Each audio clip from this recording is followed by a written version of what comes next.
এই বাবু শোন, কি হয়েছে বলো। তোর পরীক্ষা কেমন হলো রে? আমার পরীক্ষা কেমন হলো তোমাকে কেন বলবো? আরে কেউ কিছু জিজ্ঞেস করলে বলতে হয় জানিস। না বললে কি হবে? কিছুই হবে নি, সমাজে তোকে কেউ ভালো বলবে না। মানে? দেখ, জানোয়ার কি কথা বলতে পারে? না পারেনি তো কি হয়েছে? হ্যাঁ, তাহলে তোকে যদি কেউ কিছু জিজ্ঞাসা করে তুই যদি না বলতে পারু, তাহলে তোর আর জানোয়ারের মধ্যে কি পার্থক্যটা রইলো?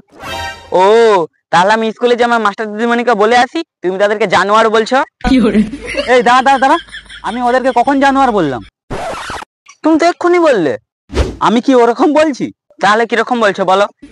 আমি বলছি যারা কিছু বলেনি তাদের সঙ্গে জানোয়ারের কোনো পার্থক্য নেই।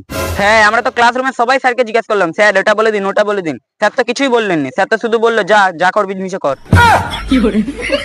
আরে এইভাবে হয়নি রে, এইভাবে হয়নি। এক্ষুনি তুমিই তো বললে যারা কিছু বলেনি তাদের আর জানোয়ারের মধ্যে কোনো পার্থক্য নেই। স্যাররা নয় রে, তুই বলতে পারুন তুই জানোয়ার, বুঝতে পারলি? কেন, স্যাররা মানুষ নয়? এই বাবু, তুই আমাকে ক্ষমা করে দে, তুই ঘর যা, ঘর যা বাবু, ঘর যা। আমি তো ঘরে যাচ্ছিলাম, তুমিই তো আমাকে ডাকলে। আরে বাবা, আমার ভুল হয়ে গেছে। তুই মহাপুরুষ, তোর মাস্টার মহাপুরুষ, আমি জানোয়ার, আমি জানোয়ার। তুই এবার দয়া করে ঘর যা, ঘর যা। তুমি যদি জানোয়ার তাহলে কথা কি করে বলতেছ?